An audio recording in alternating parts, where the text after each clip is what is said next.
So Just give us a moment to get on. Okay. Welcome everybody to this meeting of the Wanganui Rural Community Board. And so we normally ask Judd to do the karakia. Jenny, would you be happy to do that, or would you like me to? Be better if you did, but I'm if.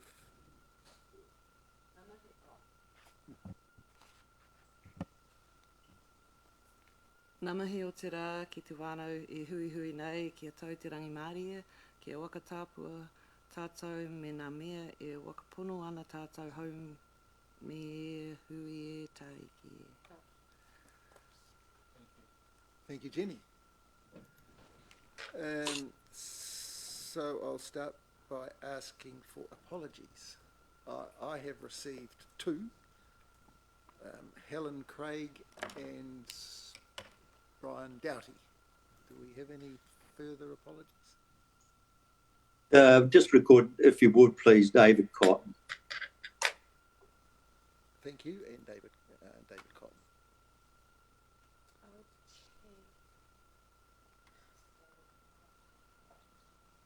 These are the wrong. Okay, so These are the wrong. I have talked to both Helen and Brian, and I am happy to move that we accept their apologies. Ross. Mr. Chair, just having a bit of technical difficulty. May I just have a minute to bring up the right resolution? Certainly. Thank you. Here we go.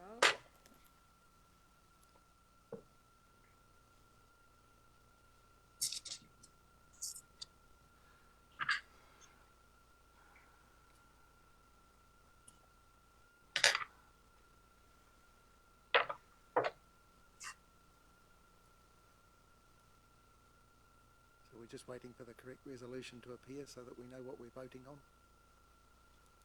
That's much better. Deputy Mayor, we're on apologies. Deputy Mayor Helen Craig and member... And board member Brian Doughty. Thank you. Thank you. So I have been in communication with both of them, and I am very happy to move that we accept those two apologies. Ross, you've indicated all in favour. Please say aye. Aye. And against? That's carried. Thank you. The next item is declarations of interest. Grant, did you have something you wanted to raise there? I need to declare an interest in item 6.2. I've been asked to represent the Wanganui Rural Community Board at the Friends of William Birch Reserve. Thank you.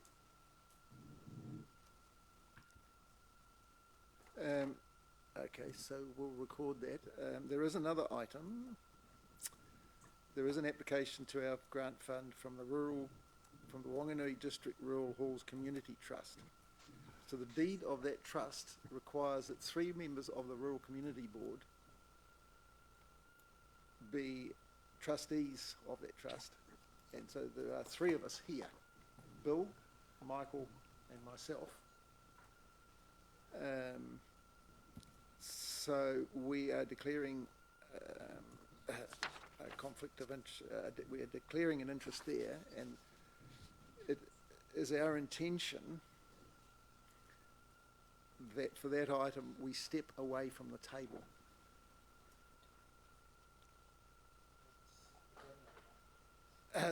Yes.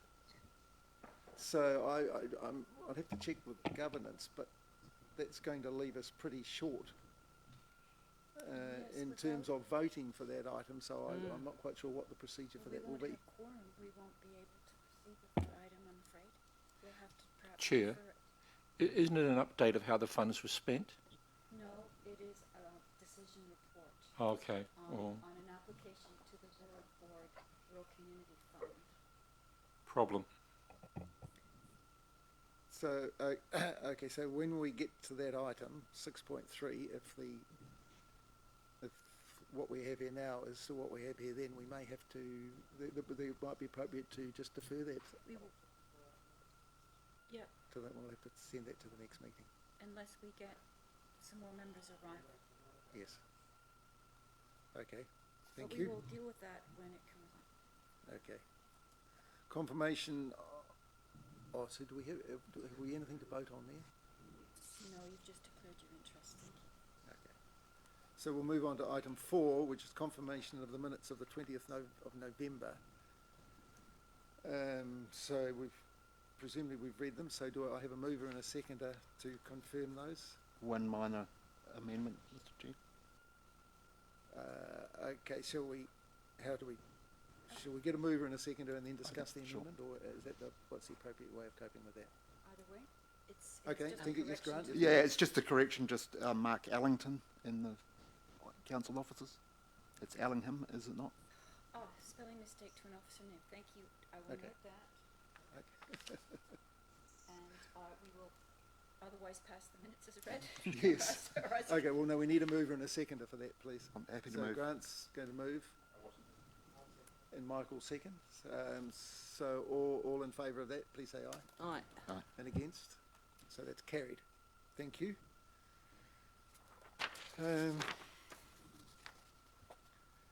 So we're on public forum. So we've got Ian Churchhouse and David Newell here.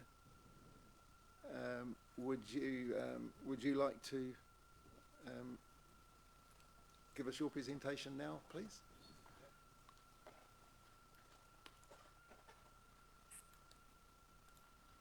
Okay, we're live? You are. Okay. Hello everyone, my name's Ian Churchhouse. I'm president of the NZDA Club, formerly the Wanganui Hunting and Outdoors Club. Next to me is David Newell. Hello. David is Thank you for coming in.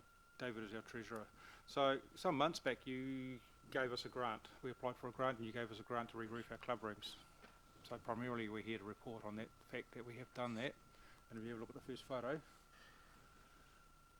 there's a second photo there as well.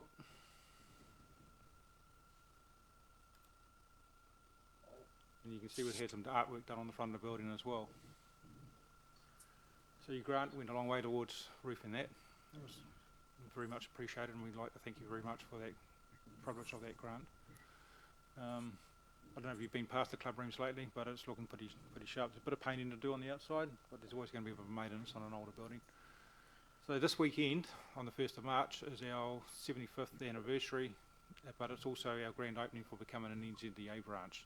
So just a little bit of quick history. The club was formed in '49, became an NZDA branch, New Zealand Deerstalkers Association branch in the mid-50s, remained there until about the mid-80s where it became an independent branch. It's been since known by two different names, one which we applied under the grant, which was the Hunting and Outdoors Club.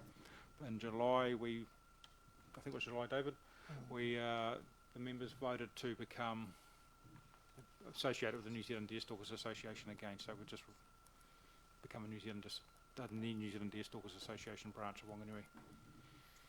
So I'd just like to take the opportunity to thank you very much for your grant. Just to stop any confusion, the organisation was still Wanganui Hunting and Outdoors as per our application for your grant. So the money was spent under that name. Thank you. Thank you for making the effort to bring us up to date. Would anyone, do I have any comments? Ross, you've got your light. Thank you, Chair.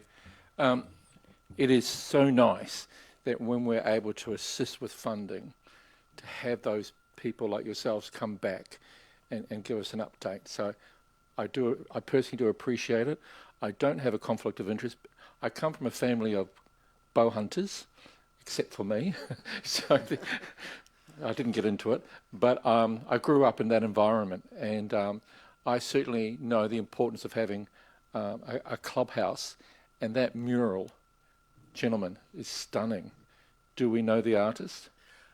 Yes, the artist was the one that got into conflict with council at Kowai Park. Well, And that's how we got her name. Okay. She did it for a really reasonable donation. So the donation didn't conflict with her ability to class it as a hobby under the tax legislation. So yeah, it was minuscule what we paid. Thank you. So yeah. So any further comment? I'd like just to make another point. While I'm thanking you for coming in and presenting like this, the 15,000 that the rate council provides us for this fund is voted on by the full council, and we've got 2 members here. So it is very good to get some positive feedback that we can present to the full council for them for allowing us to have this fund. Yep. Just before we go, can you flick up that last photo, please? Sorry? Go back Could you to the just last photo. click up the last photo? Should be number C. On the memory stick, there was A, B, and C. Doesn't matter if you don't, if you can't find it. Just give me 1 second.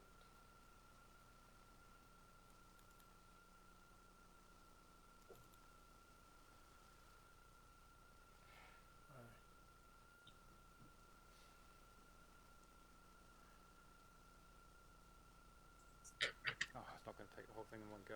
Oh well. I will shrink it. You just have to resize it, that's all. I'll just scroll down if you want to get the idea. Yes. Yep, so that's this weekend. So you all can come along, poke your head in the club rooms, have a look around. Yep. I understand From 10 till 3. we've been managing the deer park for about 70 years on behalf of council. Yep. Okay. Hmm. Thank you. All right. Thank Thank you. you. Thank you very much for making the effort to Okay. I'll just Appreciate oh, it. I'm sorry, present to us today. gentlemen. There it is. That's better. Oops. So Sorry. what's the address? It's 100 Peach Street. It sits between the netball courts and the blind centre. Okay. Yep. Thank you. I'll just Okay, do we, No. okay, so we don't, No, but I will return. we don't have to. Yes. Okay, thank you very much. Thank you. So Ellen, we'll try and, would you like to present, Ellen, I gave you, I don't know whether you wanted to follow up, I gave you a few ideas of things that might be of interest, but it's over to you really, if there's other things you'd like us to bring us up to date on.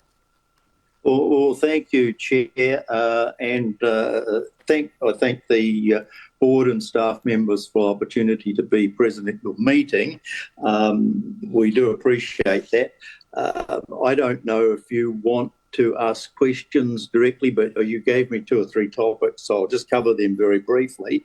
Water metering, I did send an email through to I think to you, Chair David, but the long and short of it is it'll be $750 per telemetry in catchments that are not threatened or fully allocated for all meters in those catchments, and except in the non-threatened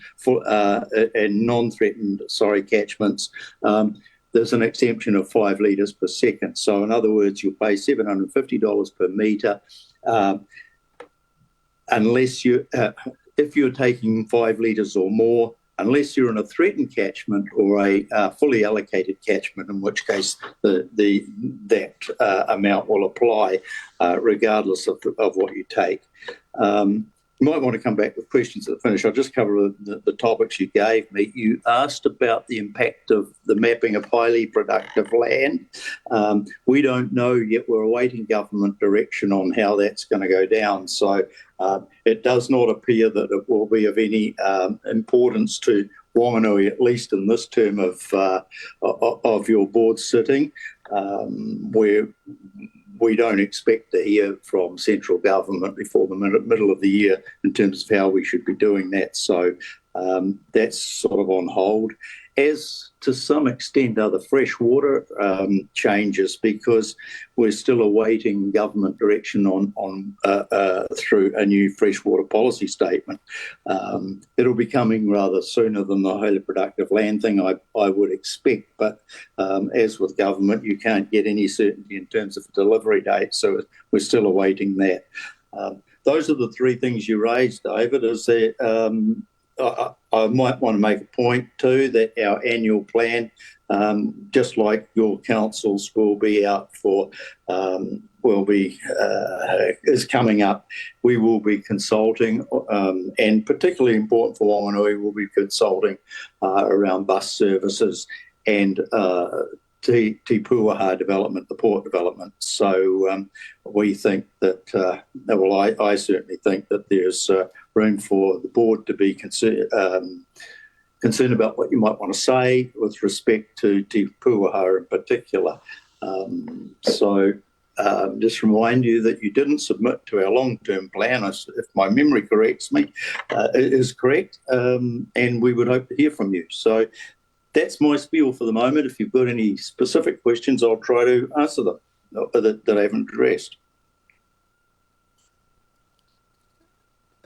Okay, I have a specific question. There was significant discussion over the process of applying for water access and land use change, and I've picked up sentiment that this process is a barrier to investment in primary industries in the region. So it's whether you would like to comment on that sentiment that I'm picking up. And the other aspect to that is I understand that Horizons had someone have a look at their consenting processes, and largely they were approved, but there were some, that process did raise some suggestions as to improvements. So there's two questions. One is your comment on the sentiment, and two is, were any changes made as a result of that report that you had done? Thank you, Chair. Yes, the sentiment is expressed to us by more than yourself, but we're aware that there is a process there, and you should be aware there is a process, and there's very little more we can do about that. We are a victim of statute. We're a victim of the RMA, and we're not even sure where things will go. With the at the moment, I can't say that. No one can really promise that it's going to get any easier until we see detail in a new act. The promises are that things will be streamlined, and we have to stick to process. So hopefully we might see some improvement in terms of the appraisal of Horizons consenting process. That was looked at by two. There were two consultancies looked at it, and sequentially, and we were doing everything legally required and doing it all as by the book. So there were no inconsistencies or breakdowns in that process. What was suggested to us is that we might be able, if we can get the resources, and this comes down to a costing factor, get the resources to assist applicants with pointing them in the right direction for to fulfil their responsibilities at the start of the process, particularly around who they might engage with if they have seeking consents that require engagement with iwi or other groups. We're not obliged to do that, but we're looking at making it somewhat providing the best knowledge we might have around that direction. But again, that's subject to funding, and that's always a difficult thing. And the minute you start employing more people to do stuff that you're not required to do, you get pushback from ratepayers. So there's not going to be any significant or material change in that space, I don't think. Okay, thank you. So do we have any further questions of Councillor Taylor? No? Okay. Thank you very much for making the effort to present to us today, Alan. All the way from most Palmerston North, I am, yeah. Okay, thank you very much, Chair, and all the best for your next month or two. Cheerio. Same to you. Bye. So we have a mover and Michael, the seconder, that the Wanganui Rural Community Board receive the report Community Partner Update from Alan Taylor. We've still got Bill to go if he's had. He was supposed to go under public forum. Oh, okay. So it's. Do you want to go back to that? No. That's no. We'll finish this one. We can have Bill next, can we? Under public forum. Can we revert to public forum? Sure. Oh, sorry, I've dicked you around here. So. We'll finish this and we can go back to a Okay, public forum. right. We will vote on 6.6, and so we have a seconder and a mover that the Wanganui Rural Community Board receive the report Community Partner Updates. All in favour? Aye. And against? So that's carried. Oh yes, so I've actually flicked over to 6.6, and now we're going back to 5. Is that all right? Bill, would you like to update us on, we do have an item coming up regarding funding for the hall, although that looks like it may not go ahead. But would you like to update us on where we've got to with the issues with the Fordell Hall and particularly the earthquake strengthening and the funding aspect to it? Yes, I can do that. The project is almost complete. There are the windows to go yet, which is about a $30,000 cost. That I guess will be probably what the application's about. Other than that, the work has been complete. The funding, we received an initial grant of $40,000 from 4 regions, and subsequently we've received $15,000. Is that correct, Michael? That was my understanding. Yeah. It was 40 and 15 from the community, is that correct? Yeah. And that was to offset the $40,000 overrun that we had, which still leaves us with a $25,000 overrun. So perhaps could you just briefly mention what caused was always going to happen, I suppose, but could you just mention the factors behind the overrun?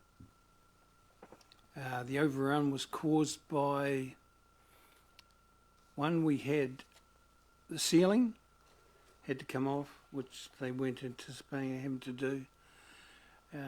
That led to insulation being put in, and we helped out with that. And there was some electrical work that was over and above, and we had to cover that too. And the Fordell Hall Committee has helped in the funding of Ortex. We had Ortex lining put around the hall. So, yeah, and the work with BPL, that cost us about $26,000 for the advice received from BPL, which we had to get to do the project, Yeah. and the work that arose during the work. So that's why the overrun. My recollection is we were hoping for something more like 10,000 for that aspect of the job, weren't we? The Ortex. the BPL. Oh, BPO, that's right. Yeah, so that was quite a significant overrun. Yes, yes. Okay, thank you, Michael. Okay, thank you, Bill. Is so has the hall managed to pay all the bills, or is there still a bit of a shortfall? The Rural Halls Trust, The Rural Halls Trust. yeah, has paid all the bills, but it's significantly eroded the reserves that we had. I think it's used them all, hasn't it? Yeah, that's right. But like there are other halls to be considered and other work to be done. So I think the point that should be made here is that this is significantly reducing the trust's ability to spend any money on the other halls. But we do get an annual grant of 85,000, is it? So that will come in July, I think. So we'll be able to work on any urgent work on the other halls. There will be funding when we get that. And just mention that the deferred payment per hall has been deferred for, what, 8 months, isn't it? Okay. Yep. Thank you. Okay. So, any questions about the $4 hall? Okay. Thank you, Bill and Michael.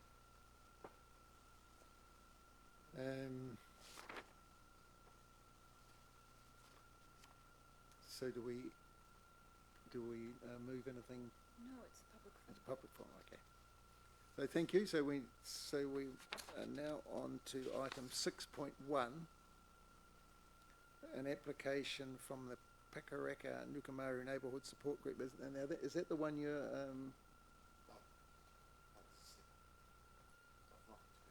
225. We were expecting, So we were expecting a presentation on that. well, we were expecting a representative to speak. Do you want me to go out and have a look, see if she's here?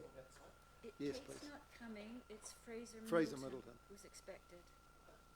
Thank you, Grant.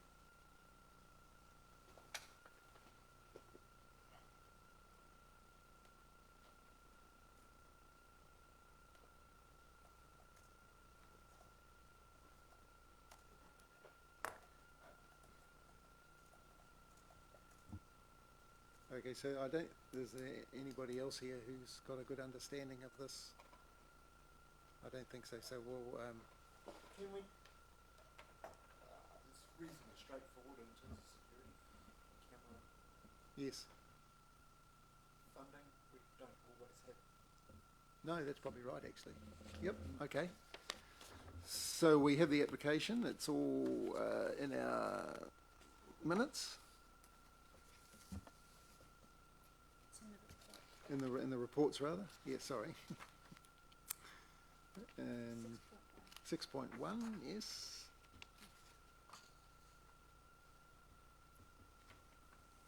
So they're looking for assistance to install a security camera on the corner of Handy Road and Maxwell Station Road.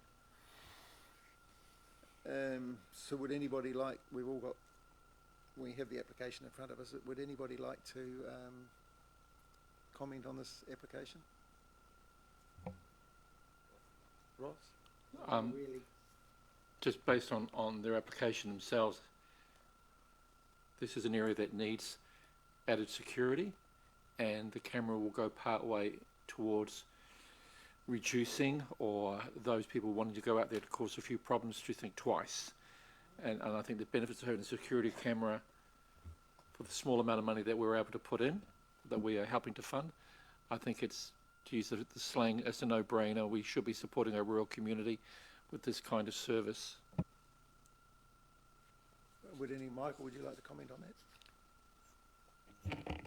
Well, it's certainly going to help the area because we've got one at Mofana Village, which sees the main road, We got one at Stewie Ford's, and hopefully this one down the end where you turn off to Okatoka, and then you'll have another one in the Maxwell Village, isn't it? And so that's 4 cameras on that stretch of road, which covers a fair few people in that area. Okay. So would anyone else like to comment on this? Only that they've already secured 85,000 of the 6,000 required, and it's standard community support that we have essentially pledged over the last 5 years towards the rural security cameras. Ross? I'm sorry, Chair, my apology. I just have a question. It's not questioning what they're doing. We do have a contract fee that we pay each year to maintain and monitor a number of security cameras. My question is, does this get added to that program, or are they doing that themselves? The answer to that is that I will discuss it with Graham Palamountain, who contracts the other cameras, and we will, my plan is to find, and perhaps even have him attend our next meeting, Graham Palamountain, for an update. Okay. My understanding is that we should be finding out from Graham what extra cost would be associated with including this camera in the maintenance, and then we would be voting as to whether we accept that extra cost coming from our fund to cover it. So this will be adjourned to a later date? So we're voting today on assisting with the installation. There will be a vote in the future on whether we include a contribution from our fund towards the maintenance. Okay. I have to make route from Graham Palamountain, Yes. because this may all be part of his route, and there may not be an extra cost. Yes. So we need to caveat that with having Graham report. Yes, yes. So we thought this item would be best included when we have a report from Graham Palamountain on the on the work he does on all the other cameras. And I haven't talked to him yet, but my plan was to invite him to our April meeting, and it would get discussed then. Okay. So would anyone like to comment on that? Through the chair, David, I'd like to just know for sure how much the ongoing yearly costs are to maintain them, Yes. and how the applicant plans to cover that cost. Okay, well, we don't have anybody here to answer that question today, but Graham Palamountain is servicing the bulk, I think all the ones that we've supported. And we have a contracted figure, which rolls over at the end of every financial year. It's usually which we vote on every year. So the issue is whether or not this camera would be added to that list Yes. under that grand Yes. total that he gives us. Yes, yes. And So, which so, is- so we will be voting on renewing the maintenance contract for all the cameras that we have contributed to. And one of the options will be adding the maintenance of this camera. Excuse me, Mr. Chair, we did do that in the mid-year meeting at the board, Yes. but unfortunately Graham was Oh, absent during that yes. meeting, and so he couldn't answer Yes. all the questions that we needed Yes. to answer. Yes. But we did, his invoice comes up once a year, and we Yes. did roll it over for this Yes. financial Yes. year. So Yes. that's been done. Okay, so it's not an issue that the board has considered the cost that we are paying towards maintenance for this year.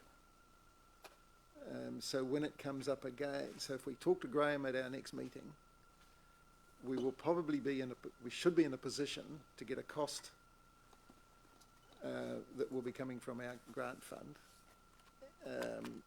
for the next year, and we will ask for a quote to have this new camera included in that, and we will at that point, well, I'm not sure whether we'll do that in April. We may not need to do that until the actual vote on the cost. We may not have to do that until July, because that's the annual rollover. But if we can at least have a good discussion in April,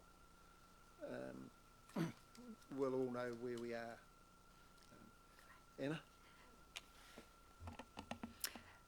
Thank you. I just think that when looking at this decision in front of you,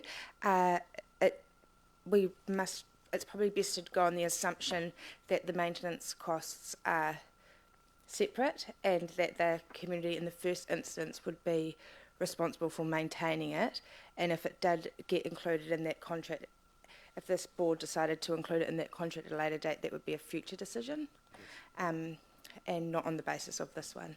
Yes. Okay, so that's quite clear. We're only voting on $1,000 coming from our fund for the installation of this camera. At this moment, there is nothing, this recommendation does not include anything regarding the maintenance of this camera. So if we're all happy, I shall ask for a mover for the motion that the Wanganui Rural Community Board approves $1,000 in funding from the Rural Community Grant Fund to the Pakaraka Nukamaru Neighbourhood Support Group for the installation of a security camera on the corner of Handy Road, Maxwell Station Road. Mover, please. I'll second that. Michael and Jenny will second it. Any further discussion? All in favour, please say aye. Aye. And against? So that's carried. Thank you. So the next item is Rural Community Grant Fund application for the Wanganui District Rural Community Hall Trust. No. 6.2. Oh no, sorry. Bloody dyslexic. Okay, it's 6.2, Rural Community Grant Fund application, Friends of the William Birch Reserve. And Grant, are you... So my understanding is that you're happy to speak to this, but you think with your involvement it would be, you should not vote on this issue. Okay, so is that acceptable? I just have one question, and that is Richard White not coming to speak to this item because that was the original arrangement? I mean, over and above Grant's contribution, I guess. I said I would champion it, but I didn't expect it to come as well. So. Oh, that's interesting. Yeah, I would have thought we would have. Do you think there's been some confusion over when the meeting was being held? I can't comment. They were giving me information. Okay. We'll proceed with the item, and Grant, would you like to speak to it? Thank you, Mr. Chair. I have been co-opted, asked to be part of the Friends of William Birch Reserve Management Committee. I attended the meeting in which this was discussed and encouraged them to apply to us for funding, seed funding for this project. The issue with the William Birch Reserve has been on the agenda at this board for all 9 years that I've been part of it. And as such, I feel it is almost a core project for this board. And the fact that the community has now got organised and is prepared to manage the park or set up a body, an incorporated society to manage the park, which becomes a community partner with council to manage the park. So they would be taking over, or their suggestion is that they would take over the contract to maintain and improve the park, and therefore would be actually requesting council funding equivalent to what the council spend directly with contractors now, and they would take over those contracts for cleaning, maintenance, mowing, cleaning the pool, and they have considerable pledges of assistance and money to progress this project. But the very first thing they need to do is to create an incorporated society, a legal entity that can actually contract with council and also apply for funds. They are a group of volunteers. They have no vested interest whatsoever, and will thus if we don't fund the formation of the incorporated society, they will be asking, the people themselves will be putting their hands in their own pockets, which is, for a group of volunteers, I don't think is tenable when we're actually taking over a council, or the proposal is the Friends group will take over a council contract. So my request, or their request, is to for establishment funds to create that legal entity and therefore start the ball rolling. I also think that because this is almost a core project for this board, that we should be considering funding outside of the guidelines set forward in the Community Grants Fund. Thus the request for $1,400 and over and above the guidelines of $1,000 maximum. Thank you. Thank you. Anyone else want to speak at this stage? Chair, I just have a question. Does your support group, have a relationship with the local marae and hapu whakaraka? They do. Reihina is actually part of the group, as well as I think the current contractor is from the Nukumaru marae rather than the Pakaraka marae. Thanks. My understanding was there was quite a significant iwi input into this. Yes.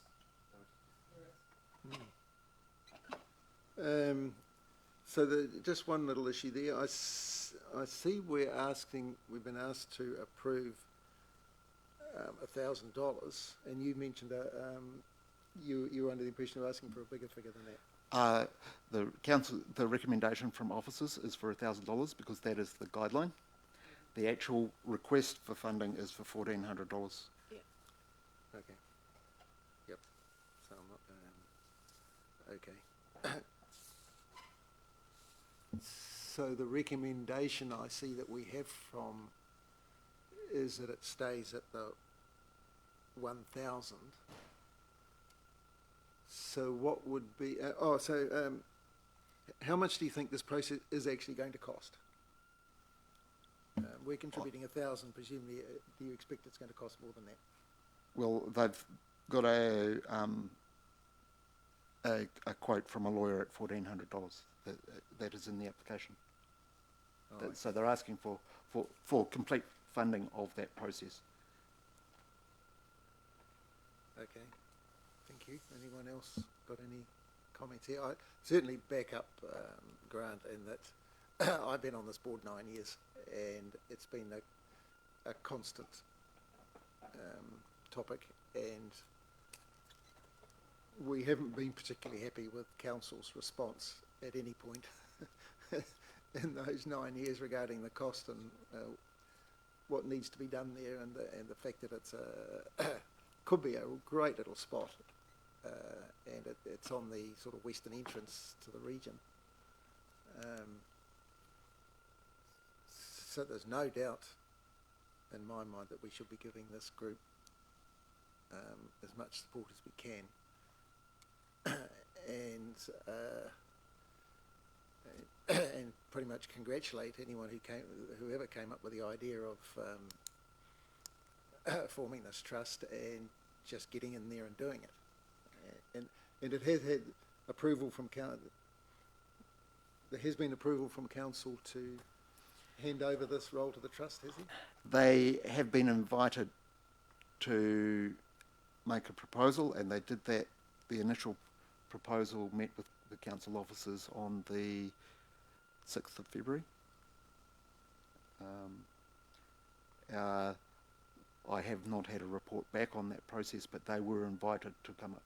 But it was clear to everybody in the room that the first thing they had to do was they would be contracting with council, and at this stage they are just a group of interested people. They need to actually form a legal Has to entity be an entity. in which it can then be, which will have trustees similar along the similar lines to the Rural Halls Trust in reality. But they need to create that entity and then they can contract with council and apply for funding, further funding. The other thing, once this group is established, they have also already got incredible multiplier effects out of pledge from the community. Once they are responsible for it, they plan to clean the pool, or the former pool, out and most of that will be done with volunteer contractors, legitimate contractors, but volunteers. It'll be done pro bono. Thank you, Grant. So this. Oh, Michael, sorry. Yeah, well, most of that stuff was done by the council right up until 4 years ago, 3 years ago. The pool was last cleaned in 2015 or 16. Yeah. Then they were going to spend some money there, then next minute it all got shelved. So I think we really need to help these people out. Okay, thank you. In terms of the entity and council providing this entity with the funds council is currently spending there, is that something that you would expect to come to the full council? Peter or Ross, would you like to comment on that? Actually, Chair, I'd like to, if I may, stick to the resolution. All we're asked to do is to support the financial legal obligations, and our max is $1,000, and they can form their entity to proceed as described, and I think that's the focus of the resolution. Okay. I don't want to comment on what you're suggesting. Okay. So it seems that we've got two options then. So how would you like to proceed with this? We've got a recommendation that we fund $1,000 where it's going to cost $1,400. So would you like the opportunity to, or first of all, can we, on the basis of our rules, can we... I've taken advice from our senior officer, who has suggested that we stick with the policy guideline of $1,000 maximum, simply in terms of equity to all the other applicants who have to face that ceiling, as it were. I don't know, perhaps our senior officer could comment as to whether or not we can move an amendment to allow a higher grant this time. The board is able to work outside the policy. However, my officer advice would be that you stick to what is outlined in the policy for fairness to other applicants and to the process. Thank you. One option here might be that we approve the $1,000 today, but we should not necessarily rule out this trust coming back to us at a later stage. It would have to be in the next funding year. It's one grant per year per group. Well, that's not all that far away. So, would anybody? Can I have a comment that we possibly look at following the advice and granting $1,000, and perhaps suggest that these people come back to us in the next year. If it's cost more than that, they make another application. Would anyone like to comment on that suggestion?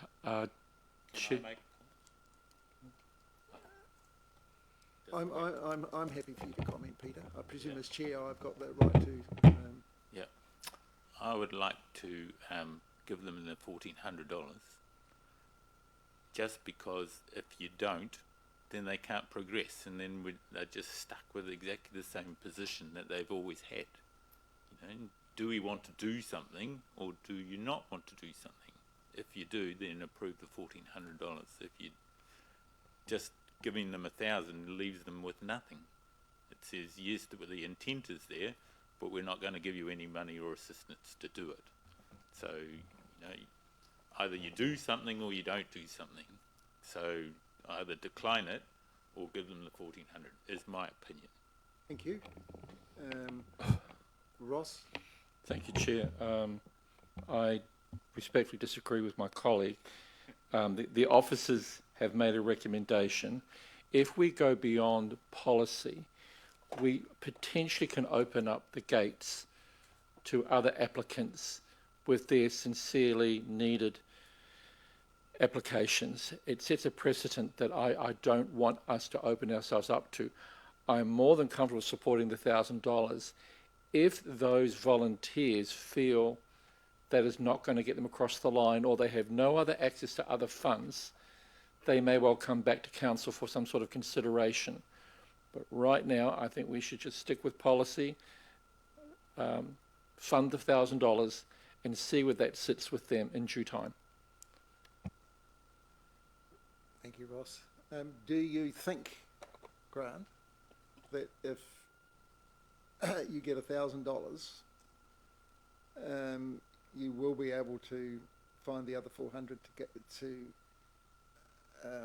progress this, and we will point out that an application in the next year would, I suspect, on the basis of what you've already told us, would be favourably looked at. Do you think that's an option? Because the other thing that occurs to me is when we give these grants, aren't we? I think we are supposed to check that what it is we are providing the funds for does have sufficient other funding for the project to actually go ahead. Indeed, and granting the $1,000, they may choose to dip into their own pocket. I can't comment on that. I don't think there's any other source of funds. Not at this stage. Until they get over this step, there's no other source of funds. They can't even open a bank account until they've done the $1,400 bit. Chair, unless someone is willing to propose an amendment and a seconder for us to debate this, we need to focus on the key motion. Otherwise, someone needs to put up an amendment with a seconder. I don't see it coming. Well, what's worrying me about the key motion is this fact that we are supposed to check that they have what most of the things we're asked to contribute to, we are not providing the full cost. And my understanding is that when we are not providing the full cost, the applicant is supposed to show us how they're going to make up the difference. So I see that. Is that potentially a problem, Anna? I'm just wondering, I'm just looking at the application itself, and when it says how will the remaining costs be spent, they haven't got to that point yet. However, all time required to meet a lawyer, prepare documentation will be voluntary. So perhaps that might be the answer for the extra $400, is that the lawyer can help. That's what I read from that. However, I really would advise against increasing the figure on that basis, because you're right. So you don't see a problem with us contributing $1,000, despite the fact we're not quite sure whether there will be extra funding required to get this thing over the line? I would expect that would be on condition that it's able to be used for the purpose that it's sought.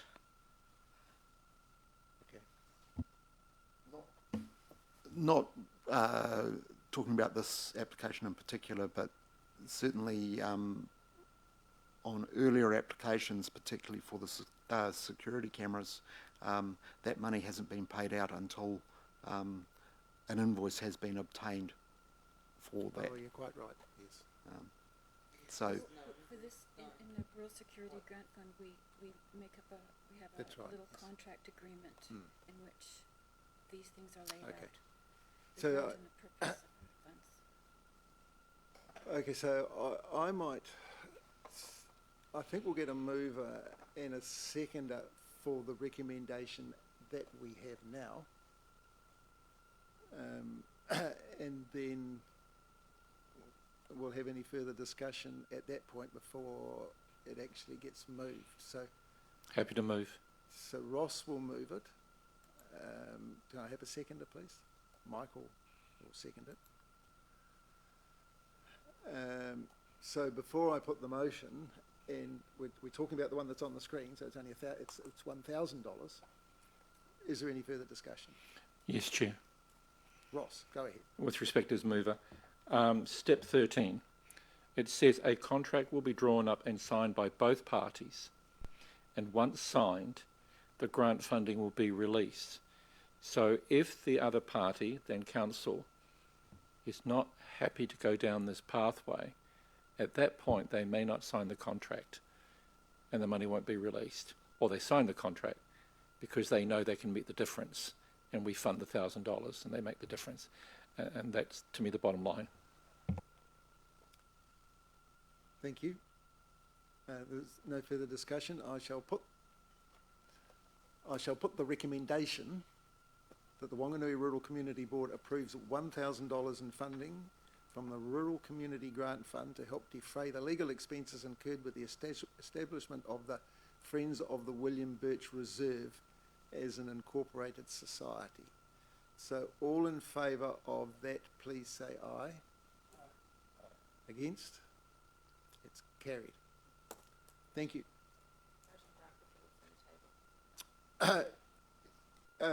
Yes, we'll note that Grant abstained from the vote. Yes.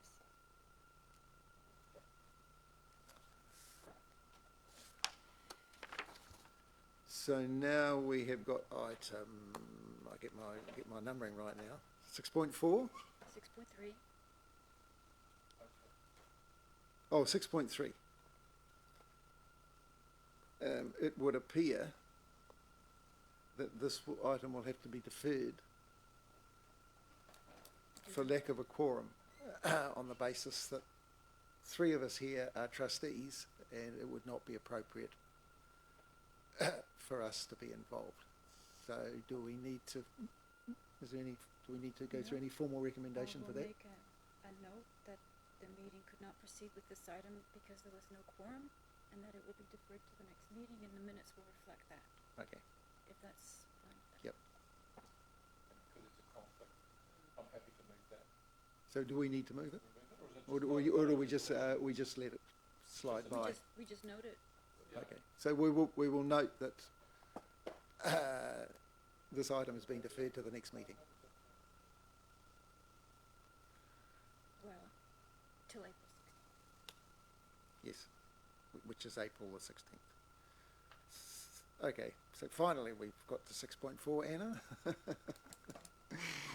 Thank you.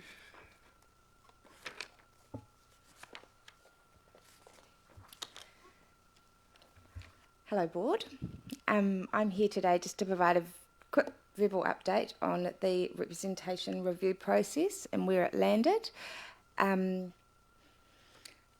got here some key points which I'll go through, and I'm happy to answer any questions.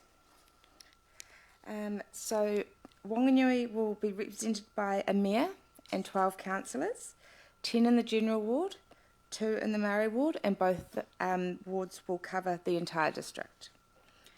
The Wanganui Rural Community Board will be retained and will be represented by 7 members, 2 elected from the Wanganui subdivision, 2 from Kaitoki subdivision, and 3 from the Kaiwi subdivision.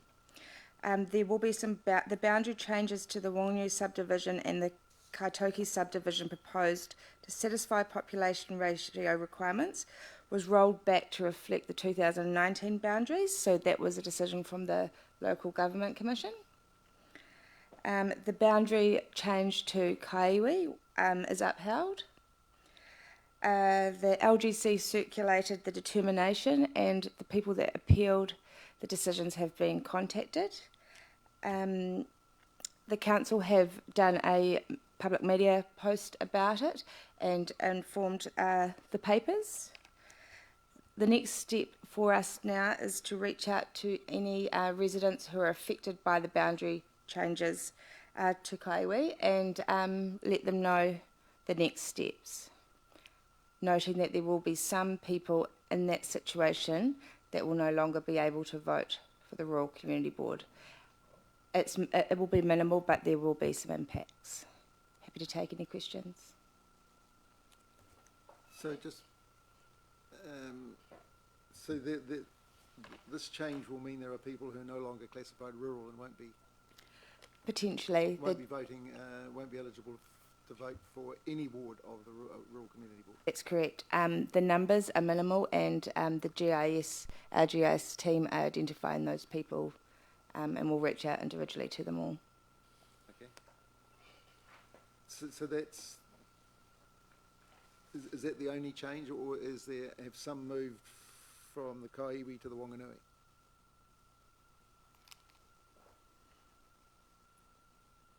No, it's just the Kaiwi boundary that's changed. So no, the only impact is that there'll be some people that will now be classified as urban. Okay. So with regard, so that there was an issue with the Wanganui subdivision being, the population being lower than required, but that was accepted. We didn't have to change that. That's right. They rolled back that recommendation, so it's as it stood in the 2019. Yeah. Because am I correct in my recall that we had a significant discussion on that at the hearing? Absolutely, and that as a result of that discussion, they chose to roll back those boundary proposals, which were only made to simply align with population ratios. So I was at that hearing. Okay. Grant. Anna, you mentioned that there have been some appeals, is that correct? That's correct. Are you in a position to describe whether they will affect the Rural Community Board, if are any of the appeals? Yes, so the appeals that we received were around boundaries, and as a result of those appeals, a couple of the boundary changes proposed have not been upheld, so they've just reverted back to how they currently were. Okay. So it was through public participation that the Local Government Commission came to this decision. Ross. Yes, thank you, Chair. Thank you for your presentation. On page 16, item 78, the Commission's recommendations, there are 3 points there. I won't be tedious and read them out, but those recommendations are towards the Council's next representation review. So those recommendations have come as a result of those hearings and those appeals, etc., etc. So those who were at the hearings, they've been heard, and some has been upheld, some has not, but there are very strong, and the one that I like, it says dot point 2, this one I'd like to read. Oh, actually, this is discussion, not question. Sorry, may I ask you the question about dot point 2? What does it mean by an in-depth consultation process with residents in such areas into the future? Could you explain it to me a little bit more, what that looks like? I can't speak to that at this meeting. That will be a discussion further down the track, and it'll probably be part of the perhaps a district plan process, but it's not something that I can answer today. Thank you. I apologise for the Chair entering discussion initially. Traditionally, we haven't been quite so fussy about the delineation at the Rural Community Board, but having been to council meetings, I can see why why that is an issue. Thank you, Anna. Graham. Can I just make one other discussion point? Through this process, there was some discussion about forming a Wanganui Community Board rather than a Rural Community Board. Just noting that this is a Rural Community Board, not a Rural and Community Board, as sometimes is referred to in some discussions. That we represent the rural community, not the general community of Whanganui. Yes. And that's quite clear in the at the beginning of every agenda. You'll see the purpose of our existence, so that is made quite clear. And I think we should be very grateful to our councillors for advocating for us to remain in existence, and on that basis I think it sort of provides a real incentive for us to perform and really make it look like we're making a difference.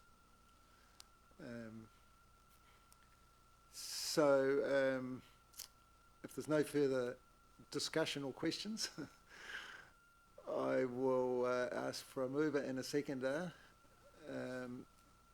that the Whanganui Rural Community Board receive the report representation review Whanganui District Council determination. Moved by Grant, seconded by Michael. Any further discussion? Okay, all in favour, please say aye. And against? So that's carried. Thank you.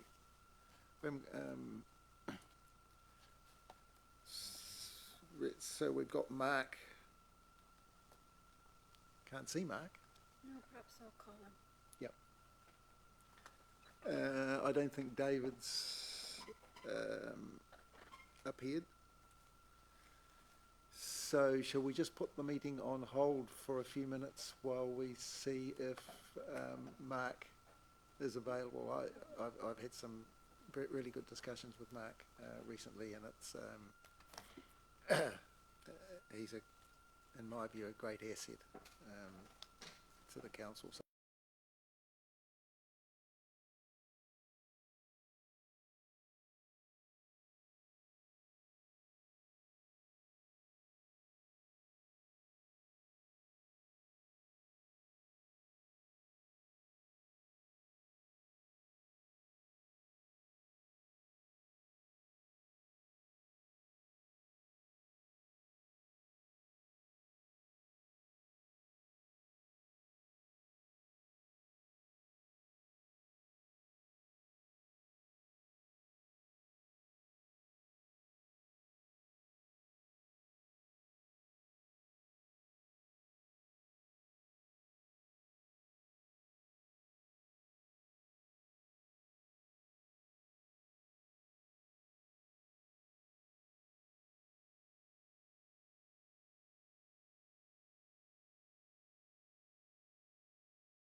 Okay, we're resuming the meeting.